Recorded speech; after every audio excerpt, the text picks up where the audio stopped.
അസ്സലാമു അലൈക്കും വറഹ്മത്തുള്ളാഹി തആല വബറകാതുഹു. മധുവിധി കഴിഞ്ഞ് നമ്മുടെ സഫീർ അതാ അവൻ്റെ വീട്ടിലേക്ക് പോകുവാൻ വേണ്ടി നിൽക്കുകയാണ്. റിസ്വാന വക്കീലിനോട് കാര്യങ്ങൾ പറയുന്നു. മോളെ ഋഷു, എന്തേക്കാ? അത് ഞാൻ പോയി നോക്കട്ടെ എൻ്റെ വീട്ടിലെ കാര്യങ്ങളൊക്കെ ഞാൻ നിന്നോട് പറഞ്ഞില്ലേ, അതുപോലെയാണ്. സാരമില്ലിക്ക, എന്തായാലും അവർക്ക് അതല്ലാതെ വേറെ പണി കൊടുക്കാൻ പറ്റില്ലല്ലോ. അത് ഓക്കെ പറഞ്ഞേക്കൂ കേട്ടോ. അതെ, തൻ്റെ ഭർത്താവിനെ മറ്റൊരു വിവാഹത്തിന് വേണ്ടി പറഞ്ഞേക്കുകയാണ് നമ്മുടെ റിസ്വാന വക്കീൽ. കാരണം അത് ഒരു അഭിനയം മാത്രം. നൂർജഹാൻ പറഞ്ഞതിനനുസരിച്ച് കാര്യങ്ങളെല്ലാം നമ്മുടെ സഫീർ അവളോട് പറഞ്ഞിരുന്നു. എന്നാൽ ഈ സമയം അതാ തൻ്റെ പ്രിയതമക്ക് ഒരുപാട് ചുംബനങ്ങൾ അർപ്പിച്ച് അവളോട് യാത്ര പറഞ്ഞു. നമ്മുടെ പ്രിയപ്പെട്ട റിസ്വാന വക്കീലിനെ ഉമ്മയുടെയും ഉപ്പയുടെയും കൂടെ അവളുടെ തറവാട്ടിലേക്ക് പറഞ്ഞയച്ചു.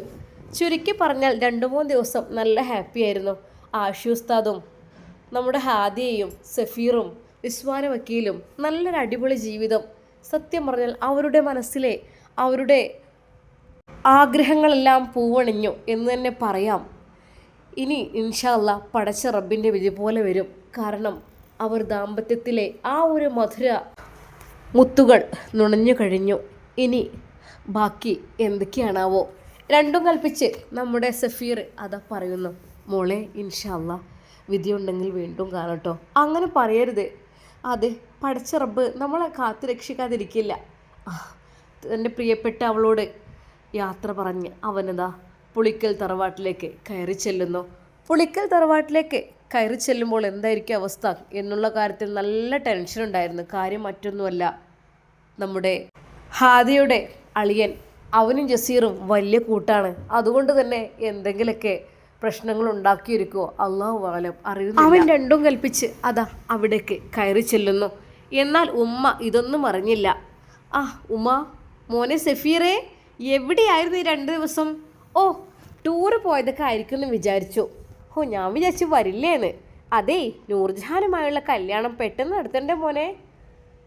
ഉമ്മ ഒന്നും അറിഞ്ഞിട്ടില്ല, അവൻ അറിയിച്ചതുമില്ല. ഒരു പക്ഷെ അറിയിച്ചു കഴിഞ്ഞാൽ ഉമ്മ നല്ലോണം ചീത്ത പറയും എന്നുള്ള ഒരു ഉറപ്പാണ്. എന്നാൽ ഒരു നിമിഷം അവന് മനസ്സിലായി, ഇല്ല, ജസീർ ഒന്നും തന്നെ ഉമ്മയോട് പറഞ്ഞിട്ടില്ല. പക്ഷെ ജസീർ ഉണ്ടായിരിക്കും. എങ്കിലും അവൻ ചോദിച്ചു, എവിടെ ഇക്കാക്ക? അവന് ഈ പറഞ്ഞ പോലെ 2-3 ദിവസമായി ഇവിടെ ഇല്ലായിരുന്നു. ഉമ്മ നൽകിയ ഭക്ഷണം അവൻ സന്തോഷത്തോടെ കഴിക്കുന്നു. കാരണം ഇത്രയധികം സ്നേഹം ഉമ്മാക്ക് ഇതുവരെ കണ്ടിട്ടില്ല. എപ്പോഴും എന്നോട് വളരെയധികം ദേഷ്യത്തിലും കലിപ്പിലുമാണ്. പക്ഷേ സ്നേഹം നല്ലോണം കാണിക്കുന്നുണ്ട്. കാര്യം മരുമകള് വായി വരുന്നത് തൻ്റെ ആങ്ങളുടെ മോളാണല്ലോ എന്ന് ആലോചിച്ചിട്ട് അവനെ വെറുപ്പിക്കാനും നിന്നില്ല. അവരൊരു നിമിഷം ചിന്തിച്ചു, പഠിച്ചോനെ, ഉമ്മ ഇങ്ങനെയൊക്കെ ആയിരുന്നെങ്കിൽ എത്ര നന്നായിരുന്നു അല്ലേ. പക്ഷേ എന്ത് ചെയ്യാൻ, ഉമ്മയുടെ സ്വഭാവം ഒപ്പം മാറും.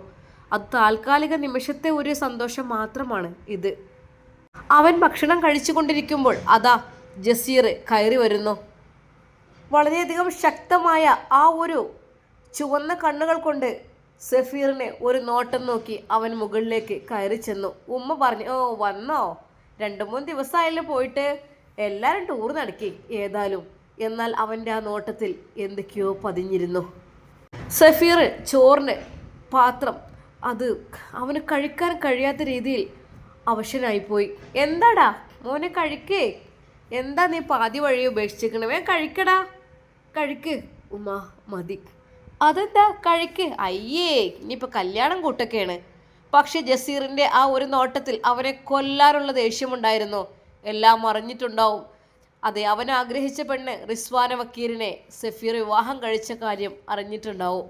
മാത്രമല്ല, ഇവിടെ ഈ വീട്ടിൽ വേറൊരു കല്യാണം ഉറപ്പിച്ചപ്പോഴേക്കും അവൻ തന്നിഷ്ടപ്രകാരം അറക്കൽ ഹാജിയാരുടെ വീട്ടിൽ ചെന്ന് നിക്കാഹ് കഴിച്ച കാര്യവും എല്ലാം അവൻ അറിഞ്ഞു കഴിഞ്ഞു. അതെ, അത് മറ്റവൻ പറഞ്ഞു കൊടുത്തിട്ടുണ്ടാവും ആ സ്പോട്ടിൽ തന്നെ. ശരിക്കും സഫീറിന് എന്ത് ചെയ്യണമെന്നായിപ്പോയി. മോനെ, കഴിക്കടാ.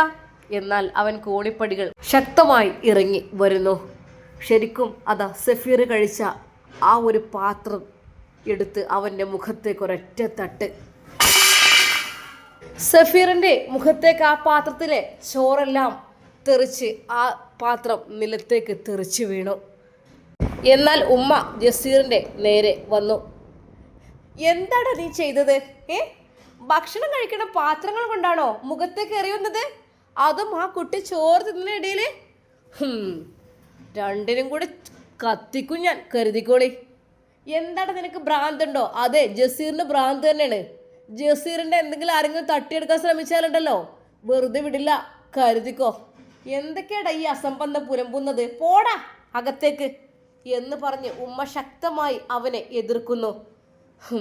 അവൻ്റെ ആ ചോര കണ്ണുകൾ കൊണ്ട് ഉമ്മയെയും അവനെയും മാറി മാറി നോക്കുന്നു. എന്താടാ നിനക്ക്? നിനക്ക് ഇവിടെ കുറച്ച് അഹങ്കാരം കുറച്ച് കൂടിപ്പോയി. ഇവിടെ നിന്നിട്ട് എല്ലാം നിന്റെ ഇഷ്ടപ്രകാരമായി മാറി അല്ലേ? അതേ, തള്ള ചിലക്കാൻ വരണ്ട, കെട്ടിയാൻ തൂക്കും, കരുതിക്കോ. ഈ കെട്ടി തൂക്ക് അങ്ങോട്ട്. കുറേ കാലമായി പീഡിപ്പിക്കാൻ തുടങ്ങിയിട്ട് ആണ് കെട്ടി തൂക്ക്.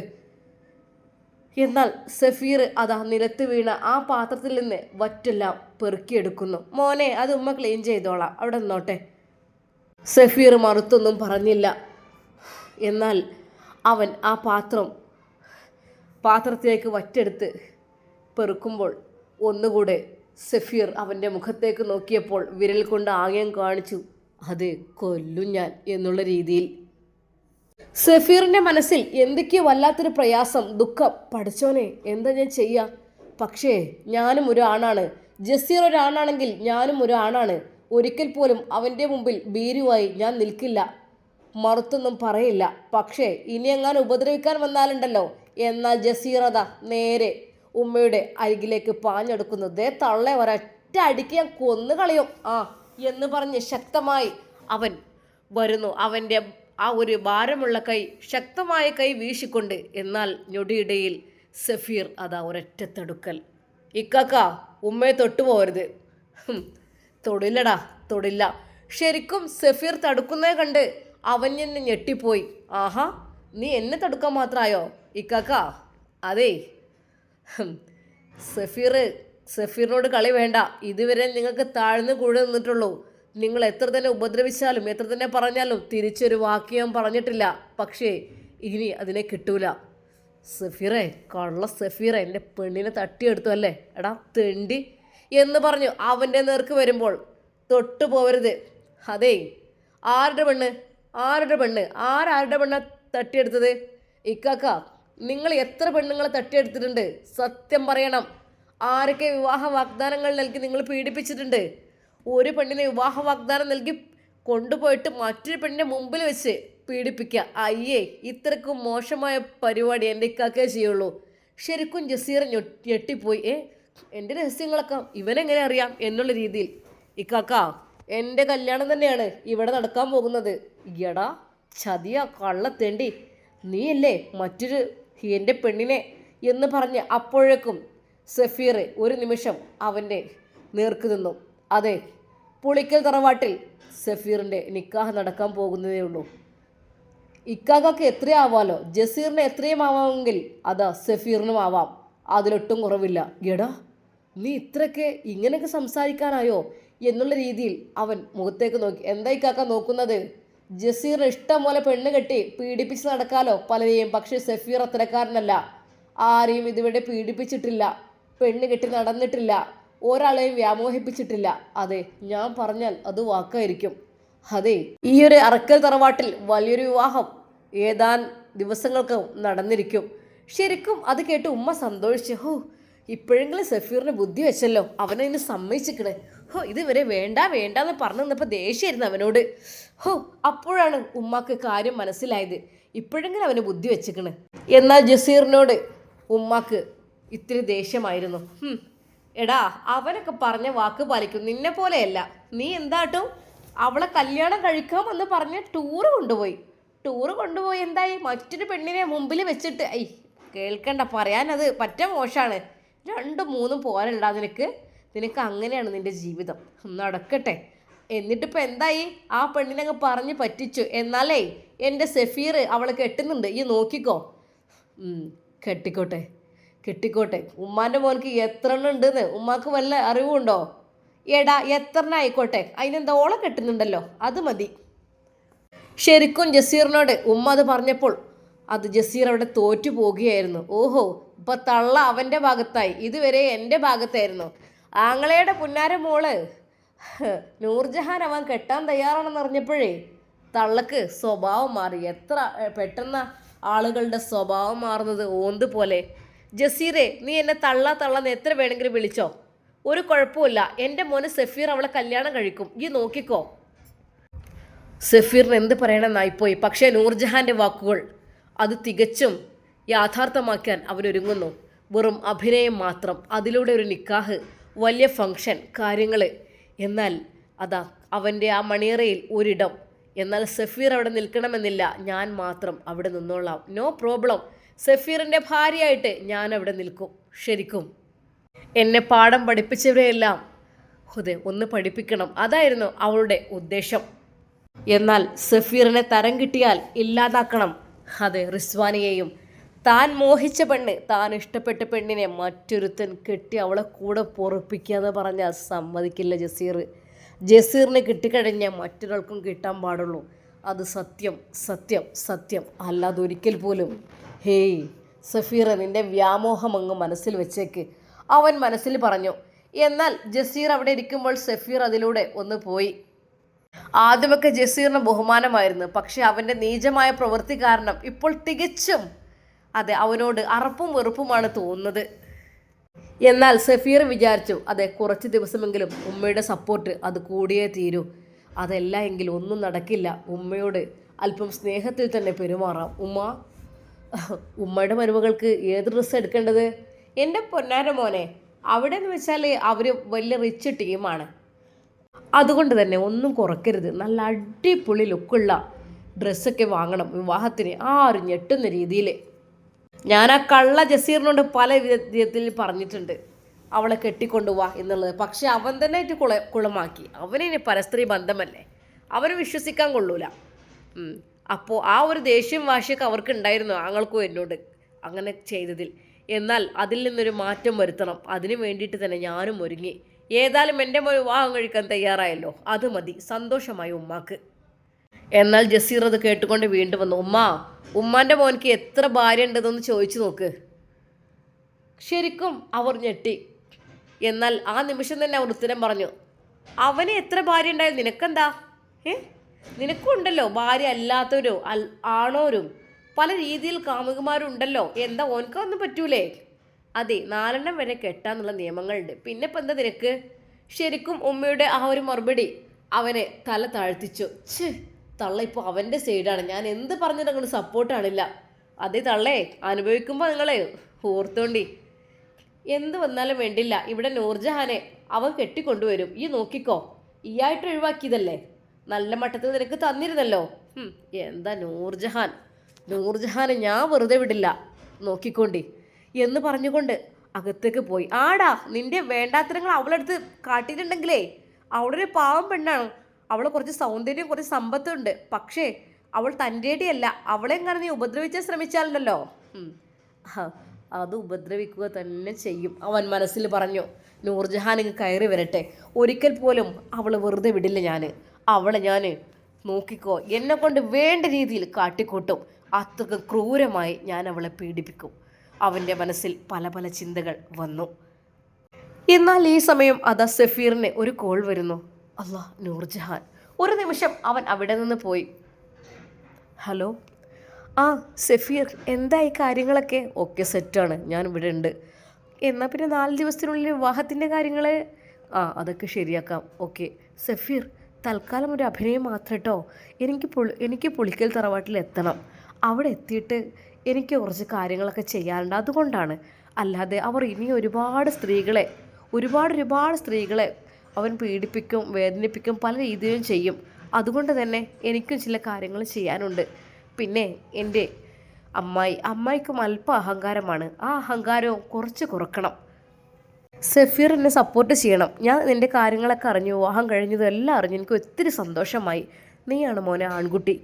എന്തായാലും നീ ജസീറിനെ പോലെ ചെയ്തില്ലല്ലോ, വിവാഹ വാഗ്ദാനം നൽകി മറ്റൊരു പെണ്ണിനെ മുമ്പിലേക്ക് കൊണ്ടുപോയി. അയ്യേ, എനിക്ക് ആലോചിച്ചിട്ട് ഇടങ്ങാറാകുന്നു. അതുപോലെ നീ ചെയ്തില്ല. നീ മാന്യമായിട്ട് നിക്കാഹ് കഴിച്ച് അവളുടെ കൂടെ താമസിച്ചില്ലേ?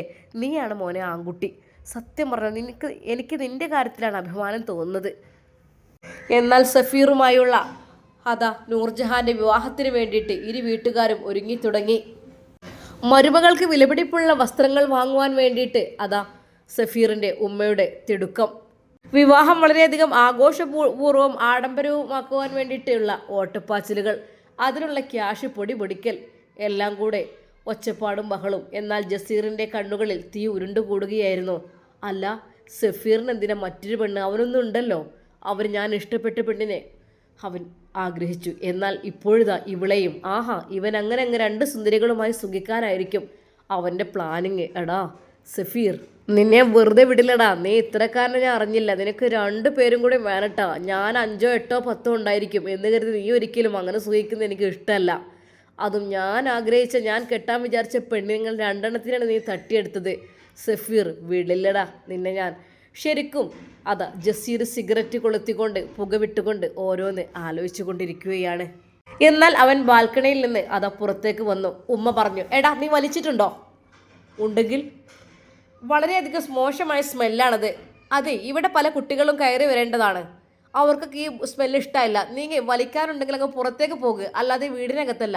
ഓഹോ, അങ്ങനെ ജസീറുടെ വലിക്കും കുടിക്കും പിടിക്കും അതിനൊന്നും ചോദ്യം ചെയ്യാൻ എൻ്റെ തള്ളായിട്ടില്ല. മനസ്സിലായല്ലോ? സമയം വരുന്നേ ഉള്ളൂ. അതെ, മരുമകളെ വെറുതെ വിടില്ലട്ടോ ഞാൻ. സഫീർ എപ്പോഴും അവൾക്ക് കാവലായി ഇവിടെ നിൽക്കൊന്നുമില്ല. വെറുതെ വിടില്ല ഞാൻ. സഫീറിൻ്റെ പെണ്ണിനെ എൻ്റെ പെണ്ണാക്കി മാറ്റാൻ എനിക്ക് നിമിഷങ്ങൾ മതി, ഓർത്തോ. എടാ ദുഷ്ട, നീ വേണ്ടാത്തരം കാണിക്കണ്ട കേട്ടോ. അതെ, നൂർജഹാൻ പാവമാണ്. ആ പെണ്ണെ നീ ഉപദ്രവിക്കരുത് കേട്ടോ. അത് നിങ്ങൾ പറഞ്ഞതിൻ്റെ ആവശ്യമില്ല. എനിക്ക് എൻ്റെ ശരീരത്തിന് ആവശ്യമുണ്ടെങ്കിൽ ഞാൻ എന്തും ചെയ്യും. മനസ്സിലായല്ലോ? അതിപ്പോൾ ഉമ്മയുടെ മരുമകളെന്നോ ആങ്ങളുടെ മകളെന്നോ അനിയൻ്റെ ഭാര്യയെന്നോ അങ്ങനത്തെ വ്യത്യാസമേ ഇല്ല. മനസ്സിലായല്ലോ എന്ന് പറഞ്ഞുകൊണ്ട് ഉമ്മയുടെ മുഖത്തേക്ക് അവൻ സിഗരറ്റിൻ്റെ പുക ഊതി. അയ്യേ, ഛേ, വൃത്തികെട്ടവൻ. എന്തൊരു വൃത്തികെട്ട ജന്തുവിനാണ് ഞാൻ പ്രസവിച്ചത് റബ്ബേ. ഹേയ്, മുഖത്തേക്കാണ് അവൻ ഊതുന്നത്. ഏ വൃത്തികേട്, പോടാ, ഇറങ്ങിപ്പോ. ഈ വഴിക്ക് നിന്നെ കണ്ടേക്കരുത്. ജസീർ അങ്ങനെ പോകില്ല. പോകണമെങ്കിൽ വീടും കത്തിച്ചിട്ടേ പോകുള്ളൂ. മനസ്സിലായിക്കോ. അതിൻ്റെ റബ്ബേ, എന്തൊരു സാധനത്തിനാണ് ഞാൻ പെറ്റത്. ഏത് സമയത്ത് ഇത് ഉണ്ടായതാവോ? വല്ലാത്തൊരു മനുഷ്യന്മാർ ശരിക്കും ഇടങ്ങാറൊക്കെ. ആ ജയിലിലെങ്ങാനും പൂട്ടിയിട്ടൂടേനോ? വല്ലാത്തൊരു 2 പേരും എന്നെ ജയിലിൽ നടക്കാൻ നോക്കുകയല്ലേ? അതേ, വെച്ചേക്കില്ല കേട്ടോ. ഓരോന്നിനെയും ഒറ്റക്കങ്ങ് വാഴും ഞാൻ ഇവിടെ. മനസ്സിലായിക്കോ? നിങ്ങളൊക്കെ ഇല്ലാതാക്കാൻ ഒരു നിമിഷം മതി ജസീറിനെ. വേണ്ടെന്ന് വിചാരിച്ച് നിൽക്കുമ്പോഴേ തലയിൽ കയറാൻ നോക്കുക. ഈ എന്ത് വന്നാലും വേണ്ടിയില്ല, ഇജ്ജ് നൂർജഹാൻ ഉപദ്രവിക്കരുത്. കാരണം ഈ കെട്ടാൻ വിചാരിച്ച പെണ്ണാണിത്. പിന്നെ നിൻ്റെ മോശം കൊണ്ട് അങ്ങനെ ആയിപ്പോയി. പിന്നെ വീണ്ടും അവൾ സഫീറിൻ്റെ ഭാര്യയായി വരുമ്പോഴേ നീ ദയവായി അവളെ ഉപദ്രവിക്കരുത്. എൻ്റെ അപേക്ഷയാണ്. അപേക്ഷ? തള്ളനി മോനെ മരുമോളെയൊക്കെ ഞാൻ ശരിയായിക്കൊണ്ടിട്ടോ, അത് നോക്കണ്ട. ശരിക്കും ജസീറിൻ്റെ മനസ്സിൽ പല പല ചിന്തകൾ. അവൻ റൂമിലേക്ക് ചെന്നു. അതാ അവൻ്റെ കൈകളിൽ മയക്കുമരുന്നിൻ്റെ സൂചി കുത്തിക്കയറ്റുന്നു. അവൻ പലതും അതാ എന്തൊക്കെയോ ഒരു പ്ലാൻ ചെയ്തുകൊണ്ടിരിക്കുകയാണ്. എന്നാൽ ഈ ഉമ്മ പറഞ്ഞു, പൊന്നാര മോനെ സഫീറെ, നിൻ്റെ ഭാര്യ നൂർജഹാനാകാൻ പോകുന്ന പെണ്ണ്, ഭാര്യയാകാൻ പോകുന്ന ആ പെണ്ണിനെ നല്ലോണം കരുതണം. അതായത് ജസീർ ഉള്ളിടത്തോളം കാലം പേടിക്കേണ്ടി വരും. അവനൊന്നിനും മടിക്കാത്തതാണ്. ഉമ്മ പേടിക്കണ്ട അതൊന്നും. ശരിക്കും സഫീർ കൂളായിട്ട് തന്നെ ആ ഒരു കഥ പറഞ്ഞു. അതേ, ഉമ്മ ഒന്നും കൊണ്ടും പേടിക്കണ്ട, അതൊക്കെ റെഡി ആയിക്കോളും. എടാ, എനിക്ക് പേടിയാണ് മോനെ, എനിക്ക് പേടിയാകുന്ന. ജസീർ ഓന് പലതും ഉപയോഗിക്കുന്ന ആളാണ്. പല വേണ്ടാത്ത മരുന്നുകൾ അതൊക്കെ ഉപയോഗിക്കുന്ന ആളാണ്. ഉമ്മ, അത് അവൻ്റെ ശരീരത്തിനത് കേടുവരും. അല്ലാതെ സ്വയം നശിക്കല്ലേ അവൻ ചെയ്യുന്നത്. ഒരാൾക്ക് ജീവിതം കൊടുക്കില്ല, ജീവിക്കാൻ സമ്മതിക്കില്ല. അതാണ് അവന്. ആദ്യമൊക്കെ അവൻ ചെയ്തത് എത്ര മോശമാണ്. അവനങ്ങനെ ചെയ്യാൻ പാടുണ്ടായിരുന്നോ? വല്ലാത്തൊരു കഷ്ടം തന്നെ. മോനെ, എനിക്ക് പേടിയാകുന്നുണ്ടാ. ഉമ്മ, അതെ, ഉമ്മയുടെ മരുമകളായി വന്ന ഹാദിയ ഇന്ന് നല്ലൊരു സോലിഹാര് ഭർത്താവിൻ്റെ ഭാര്യയായി മാറി. അവൾക്ക് സമാധാനവും സുഖവും കിട്ടി. മാത്രമല്ല അവിടെ തറവാട് സ്വത്ത് മുഴുവൻ അവൻ്റെ പേരിൽ എഴുതി കൊടുക്കുകയാണ് ചെയ്യുന്നത്. അല്ലാതെ നമ്മൾ ജസീർ കാട്ടിയ പോലെ ചെറ്റത്തരം കാണിച്ചാലേ ഒരു പെണ്ണ് ഇവിടെ നിൽക്കൂല. എന്തായിരുന്നു, ഒരു ദിവസം പോലും അവളുടെ അടുത്തേക്ക് പോകാതെ ഈ മുറിക്ക് പുറത്ത് മാത്രമാണ് നീ ഭാര്യ എന്ന് പറഞ്ഞിട്ട് എത്രമാത്രം അവളെ പീഡിപ്പിച്ച് ഇടങ്ങാറാക്കി. പാവം അവസാനം കാലുകളുടെ ശേഷിയും ഇല്ലാതാക്കി. എന്താലേ, അവനൊക്കെ അരിഞ്ഞും ഉപ്പും മുളകും തേക്കുക വേണ്ടത്. അതെ, എനിക്കും എൻ്റെ മോൻ്റെ കാര്യത്തിൽ വളരെയധികം ദേഷ്യമാണ് തോന്നുന്നത്. അങ്ങനെ ഒരു മോനെ എനിക്കില്ല എന്ന് ഞാൻ വിചാരിക്കുകയാണ്. ഉമ്മ, നിങ്ങൾ ഹാദിയെയും കുറച്ച് കഷ്ടപ്പെടുത്തിയില്ലേ? അതേ മോനെ, കഷ്ടമൊക്കെ പെടുത്തിക്കണ്, ഓളെ നല്ലോണം എടുക്കാറാക്കിക്കണേ. ഏതായാലും ഓൾക്ക് നല്ല ജീവിതം കിട്ടട്ടെ. അതിനൊക്കെ പകരം വൈകാതെ കിട്ടും ഉമ്മ. എന്താ മോനെ ചെയ്യാ? നമുക്കൊരു ഇഷ്ടമുള്ളവരോടല്ല നമ്മൾ ഇഷ്ടമുള്ള പെരുമാറുക. ഉമ്മ, വേണ്ടാത്തിന് നിൽക്കണ്ടില്ലായിരുന്നു. ആ കുട്ടിയുടെ ജീവിതം നിങ്ങളായിട്ട് നശിപ്പിച്ചു. ഏതായാലും അൽഹംദുലില്ലാ ഇപ്പോൾ നല്ലൊരു ജീവിതത്തിലേക്ക് പ്രവേശിച്ചിട്ടുണ്ട്. മോനെ, ഇനി വേറൊന്നും ആലോചിക്കണ്ട. നമുക്ക് നൂർജഹാനുള്ള ഡ്രസ്സൊക്കെ എടുക്കാൻ വേണ്ടി പോവുക. ഇനി വെറും 4 ദിവസമല്ലേ ഉള്ളൂ നിക്കാഹിന് വേണ്ടിയിട്ട്. അങ്ങനെതാ ഉമ്മയും സഫീറും കൂടെ ഡ്രസ്സുകളെല്ലാം പർച്ചേസിന് വേണ്ടി പോകുന്നു. എന്നാൽ അപ്പോഴെല്ലാം നമ്മുടെ പ്രിയപ്പെട്ട റിസ്വാന വക്കീൽ ദുആ ചെയ്യുകയായിരുന്നു, അല്ലാഹുവേ എൻ്റെ ഭർത്താവിനെ നീ കാത്തുരക്ഷിക്കണേ അല്ലാ, ഒരു ബിലീസിൻ്റെ കിണയിലും പെടുത്തല്ലേ അല്ലാ, ജസീറിൻ്റെ ഉപദ്രവത്തിൽ നിന്ന് നീ കാക്കണേ അല്ലാ. കാരണം അവൻ്റെ ജ്യേഷ്ഠനാണ് ജസീർ, പക്ഷേ വളരെയധികം മോശമായ പ്രവൃത്തി ചെയ്യുന്ന ആളാണ്. റബ്ബേ നീ കാത്തുരക്ഷിക്കല്ലാ, എൻ്റെ സഫീറിനെ നീ കാത്തുരക്ഷിക്കല്ലാ. അവൾ തഹജ്ജുദ് നമസ്കരിച്ചും ഒരുപാട് പടച്ച റബ്ബിനോട് ദുആ ചെയ്തു. ഇൻഷാ അല്ലാ നമുക്കിതിൻ്റെ ബാക്കി ഭാഗം നാളെ കാണാം. എന്തായിരിക്കും ഇനി നമ്മുടെ സഫീറിൻ്റെ അവസ്ഥ? അതെ, ജസീർ എന്ത് ചെയ്യും? അവനെന്തെങ്കിലും ചെയ്യാൻ കഴിയുമോ? അല്ലെങ്കിൽ അവനെന്തെങ്കിലും ഉപദ്രവിക്കുമോ? നമുക്ക് കാത്തിരുന്ന് കാണാം. അതുവരേക്കും എല്ലാവർക്കും അസ്സലാമു അലൈക്കും വറഹ്മത്തുള്ളാഹി തആല വബറകാതുഹു.